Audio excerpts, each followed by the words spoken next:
अनामिका मध्य प्रदेश से दिल्ली कॉलेज के लिए आई थी और आयन राजस्थान से एक ही कॉलेज में पढ़ने आया था। आयन एक सीधा साधा सा लड़का है जो ना लड़कियों से ज़्यादा बात करता है और ना किसी से ज़्यादा मतलब रखता है। आयन की यह बात अनामिका को बहुत अच्छी लगती है और वह किसी न किसी साथी से आयन से बात करने की कोशिश करती है। अनामिका जैसी दिखती है कुछ ही समय में आयन और अनामिका की दोस्ती हो गई। आयन धीरे धीरे अनामिका को पसंद करने लगता है। दोनों पार्टनर कॉलेज में बात अपने अपने हिसाब से करते हैं, लाइक डिसलाइक को शेयर करते हैं और कुछ समय में बहुत अच्छे दोस्त बन जाते हैं। आयन की लाइफ में पहले कभी कोई लड़की नहीं थी, जबकि अनामिका की पहली दोस्ती थी और वह सबसे बात करती थी। आयन को यह पसंद नहीं था। एक दिन की बात में आयन अनामिका को अपने दिल की बात बताता है। अनामिका एक दिन का वक्त मांगती है और कहती है कि मैं कल रात का जवाब द एवेंजर्स हूँ। अनामिका सोचती है जब आयन कॉलेज में पढ़ने आया था तब वह सिर्फ पढ़ाई पर ध्यान देता था और अब उसका ध्यान पूरा मुझ पर रहता है। अगर मैं इसकी ड्राइवर बन जाऊंगी तो यह पढ़ाई भूल जाएगा और मुझ में ही रहेगा। यही सब मूल अनामिका के मन में होते हैं और दूसरे दिन अनामिका आयन को मना कर देती है और कहती है कि मैं बस अपना दोस्त समझती हूँ, इससे अधिकतर कुछ नहीं। मैं यहाँ पढ़ रही हूँ और कुछ नहीं कर रही हूँ, तुम चाहो तो मेरे दोस्त रह सकते हो। आयन दोस्ती के लिए मना कर देता है और अनामिका को बहुत समझाता है, लेकिन अनामिका कुछ नहीं सुनती। आयन को यह बात बहुत बुरी लगती है और वह अनामिका से बात करना कुछ दिन छोड़ देता है। कॉलेज भी नहीं आती है। अब अनामिका भूलकर पूरा ध्यान पढ़ाई में लगाती है और ना किसी से ज़्यादा बात करती और ना मतलब रखती है। देखते देखते कॉलेज जाते हैं और सब अलग अलग हो जाते हैं। आयन कॉलेज में टॉप कर जाता है और सबसे पहले नौकरी पाता है।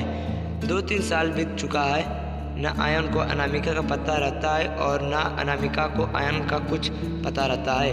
आयन अपनी कंपनी छोड़कर एक नई कंपनी में शामिल हो गया। एक्सार्स उसकी पोस्ट पहले से बहुत अच्छी है और पगार दुगनी रहती है। जब आयन पहली बार ऑफिस गया तो उसे पता चला कि अनामिका इस ऑफिस में उसकी जूनियर है। वह उस पर बिल्कुल भी ध्यान नहीं देती है और काम में ही अपनी लगी रहती है।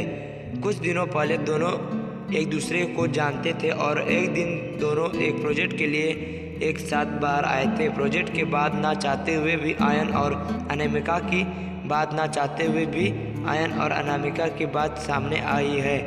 अनामिका आयन को समझाती है अंतिम बार उसने मना क्यों किया था। आयन को अनामिका की बात समझ आ रही है और दोनों में फिर से गहरी दोस्ती हो गई। पूरे ऑफिस में दोनों की दोस्ती के चर्चे कायम है। आयन सिद्धार्थ एसोसिएट बॉय रहता है, ज़्यादातर कुछ समझ में नहीं आता है। आयन कुछ समय बाद अनामिका को डिनर पर ले जाता है और फिर से प्यार का इकरार करता है। अनामिका इस बार आयन से मना नहीं करना चाहती, लेकिन उसके पास कोई किरदार नहीं है क्योंकि कुछ दिनों से ही उनकी शादी होने वाली है। अनामिका आयन को अपनी शादी की बात बताती है। इस बार आयन का दिल पूरी तरह टूट गया है। वह बिना कुछ कहे वहाँ से चली जाती है। अनामिका रात में सोचती है कि आयन से अच्छा लड़का मुझे नहीं मिलेगा। वह फैसला करती है कि कल आयन को हाँ कभी कर दूंगी और मम्मी पापा को आयन से शादी के लिए मना लूँगी। जब भी कोई दूसरा अनामिका ऑफिस जाती है तो पता चलता है कि आयन ऑफिस आना बंद हो गया है और कभी भी कंपनी में नहीं आएगा। जाते जाते आयन अनामिका को एक खत लिख जाता है। जिस दिन मैं तारा देखा था उसी दिन मैं अचंभित प्यार करता हूँ। मैं तारा जिंदगी में कभी नहीं भूल पाऊँगा। तुम जहाँ भी रहो साथ भी खुश रहो।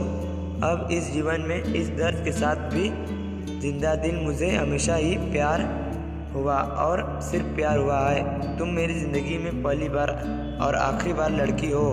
अब मेरा ज़िंदगी में ना कोई आएगा और ना मैं किसी को आऊँगा। मैं बस अब तारा यादों में रहूँगा।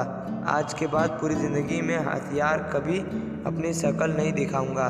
बस भगवान से यही दुआ करता हूँ तुम भी खुश रहो और शादी के लिए बहुत बहुत शुभकामनाएं। अनामिका आयन को पुनर्जीवित करने की बहुत कोशिश करती है। कई साल भी आयन नहीं दिखा और उससे अपने माँ बाप की पसंद के लड़के से शादी कर ली।